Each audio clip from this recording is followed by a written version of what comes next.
During the 1960s, the Vietnam War was the defining moment in the lives of many young men, particularly those who saw combat. One such Marine who attended the former St. Joseph's High School in North Adams recently wrote a compelling book about his Vietnam experience, as well as those of his fellow classmates and veterans. Steve KILTONIC spoke to Dennis Pregent earlier this year and has the story. One was killed in action, another paralyzed. Several suffered debilitating injuries. Others returned to North Adams unharmed physically, but suffered emotional trauma for years. They represented the 43 members of St. Joseph's High School, class of 1965, who volunteered, enlisted in the reserves, or saw combat action in the Vietnam War. One of those veterans was a former Marine, Dennis Pregent, who wrote a book published last fall, The Boys of St. Joe's 65 in the Vietnam War, which focuses on 11 vets along with a female war protester. Now a resident of North Carolina, Pregent spoke about his book this past winter at the North Adams Museum of History, where he held a book signing. In 1965, American combat troops were sent to Vietnam for the first time by President Lyndon Johnson to stop communism from spreading. It was called the Domino Theory. Those of draft age at St. Joe's knew little, if anything, about the faraway country or the enemy they would fight. St. Joe's, which closed in 1974, was then a thriving Catholic school located in a typical small New England town. The oldest of four boys, Pregent grew up in the Greylock section of North Adams.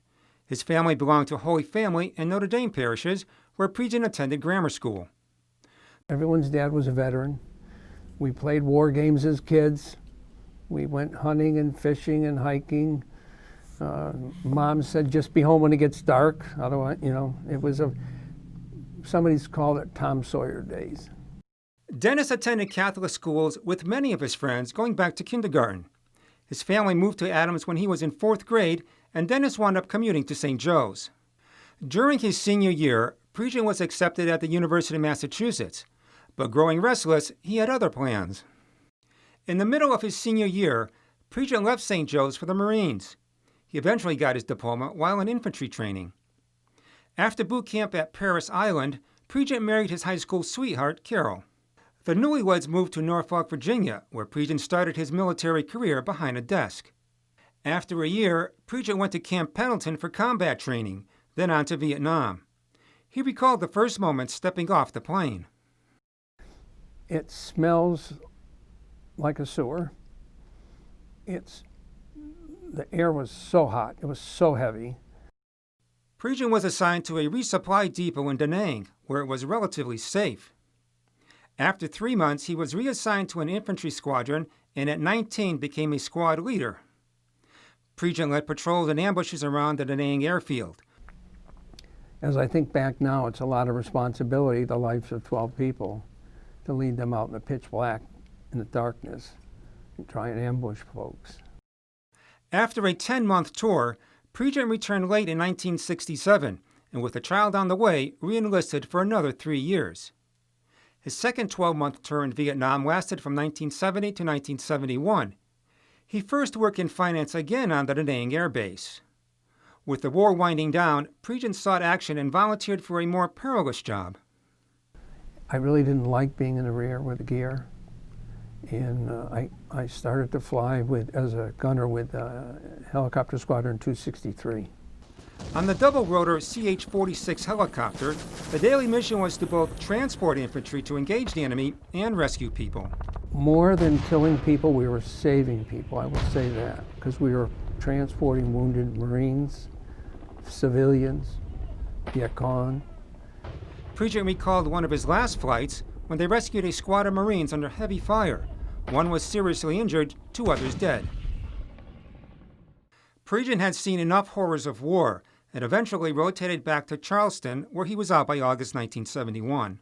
Pregent returned home and earned a degree in business administration from North Adams State, then an MBA from UMass. He began a 40-year-plus human resources career with Spalding, Evenflo, and Conagra before retiring in 2012. Pregent then moved to Garner, North Carolina, to be closer to his 6 children and 12 grandchildren. After leaving North Adams in 1977, Pregent never returned until 2015, when he attended St. Joe's 50th anniversary. It just sort of got me thinking about what others had done. I knew several in the book. I knew what had happened to them, but I didn't know their life story. So I contacted the class historian and got a list of folks and started calling, especially the veterans. Pregent narrowed his list to 11 vets, plus a female war protester, Carol Blow, at the suggestion of the publisher.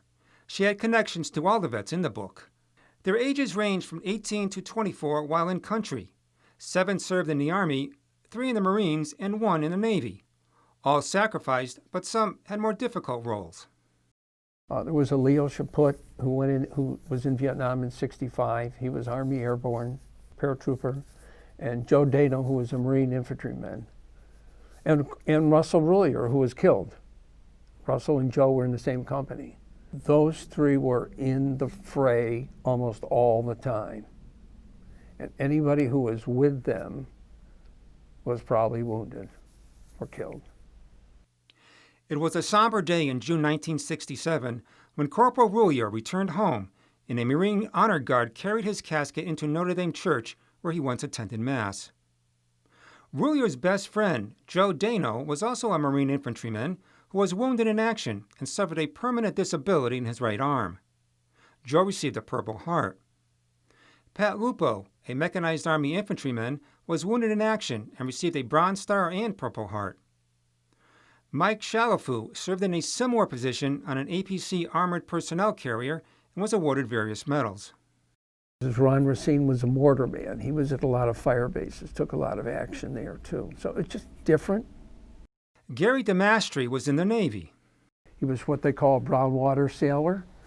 He was close to shore, helping to resupply the Marines and the Army up and down the coast.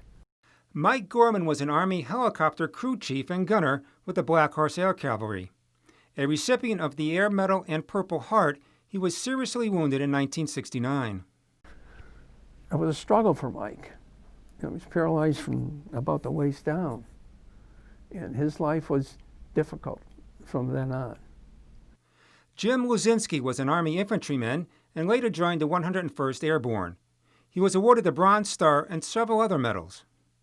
Bill Bazell served in an Army artillery unit where he operated a .50 caliber machine gun. After returning, nearly all were disabled due to gunshot wounds, exposure to Agent Orange, or PTSD, including Pregent, who was diagnosed only recently. Most of us came back and decided to get on with our lives. We didn't have any excuses. We had some catching up to do. 2 of the vets have also passed since the Vietnam era. 3 reside in the Berkshires, while 4 others are scattered across the country. One word collectively described the group: Resilient. I thought they were resilient. They had done a lot, they had seen a lot, they'd been through a lot, they'd been hurt. 9 out of 11 have disabilities today. And yet, in spite of that, they made successful careers, families. Pregent felt writing the book, which was endorsed by former Senator Bob Dole, was cathartic, not only for him, but for the vets and their wives. Today a devout Catholic, in Vietnam, Pregent was discouraged by his faith because of all the mayhem. And when you see what people do to each other, how cruel people are, it makes you question a lot of things. It's an assault on your faith and on integrity. It's just an assault on your senses. It's only coming home and realizing that God's in charge, no matter what, and coming to that I made peace with that. Pregent looks forward to rekindling friendships with his St. Joe classmates when the school holds its 55th anniversary reunion, currently on hold. For Reel to Reel, I'm Steve KILTONIC.